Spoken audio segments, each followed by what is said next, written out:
Good morning. Good morning. It is Thursday, the 20th. How are you guys feeling today?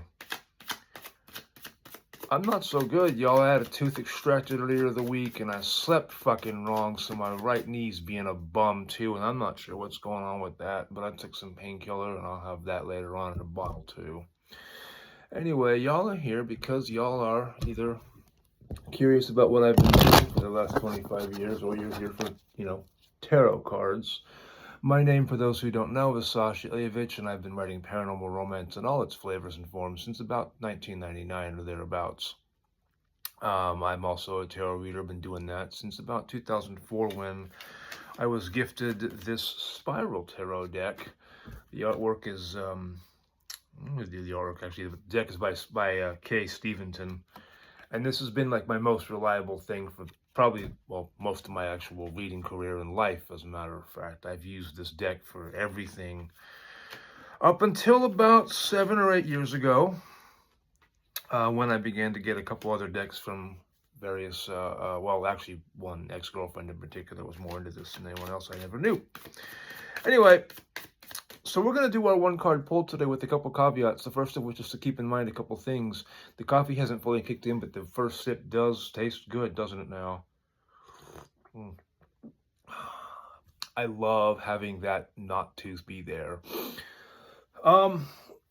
So yesterday, for those of you who see this, who work with me, you all know the pain of what we were going through on the phones.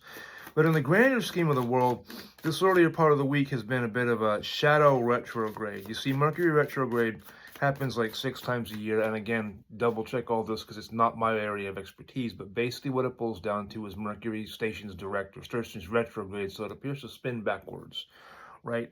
And if we're going to talk about astrological signs and we're going to talk about the metaphysical and the occult, we're going to try to talk about as much of this as possible so you guys get the value out of the 4 minutes you spend with me every day, including watching me pick shit out of my eyes because fuck you.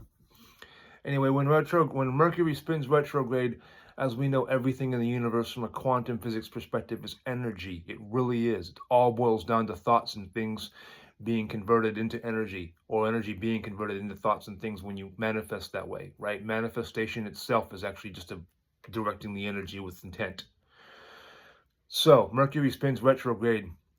Mercury being an energy of communication, of technology, of things of that nature. Some of you know who the login.gov people are I'm referring to, why that fucks up. Some of you may have married wives who happen to be fairy.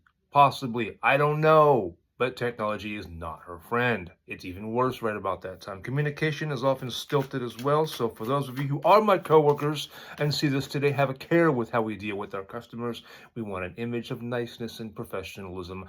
I'm still going to be me. That being said, it's also a new moon. So what do you do with all this new moon energy where you want to set intentions, but you shouldn't be signing contracts? You shouldn't be making any major life decisions. You should be double checking, triple checking, making sure your I's are dotted twice if they need to be, especially if you're in a foreign language. You should cross those T's twice, right? But you should still dream. Well, that's what you're here for. We're going to pull a card. I didn't have a chime. I got up normal time today. I didn't have a chance.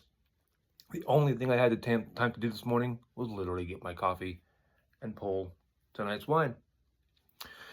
But you guys want this card. Here is my guidance. Here is my understanding. Here is the information I'm going to pass on to you for the retrograde. We're going to pull the one card and we're going to see how that goes because I'm going to take a little extra time today.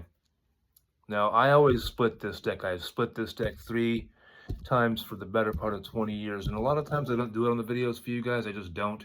But I'm getting back into like tradition because stability during retrograde will show you where you might be weakest. These cards are ready. I am not. Our card for the day. Oh. Dear. 3 of Swords. Yeah, she looks pretty depressed. And for those of you who are energetically inclined and emotionally inclined, you might be as well. Funny thing about that, though, You know, when I was learning this deck, this is one of those cards where it's like, oh shit, the world's gonna kind of go to hell. You might be some heartbreak. Not necessarily. I mean, yeah, that's a thing. But what if you look at the opposite side of that, right? What do you have then? You've got a hole full of or a heart full of holes. Now I know that kind of sounds gruesome, but bear with me and play along. Your heart full of holes is now open. So what just maybe devastated you on an energetic level, but left you room for that time when the healing begins and you can realize everything is anew. So that's your food for thought. Remember, the heart is open, not damaged. Have a wonderful day, you guys. Take that into this first couple days of Mercury retrograde, and I'll see you guys in a week, if not more on other TikTok stuff, since I still write novels. Be well.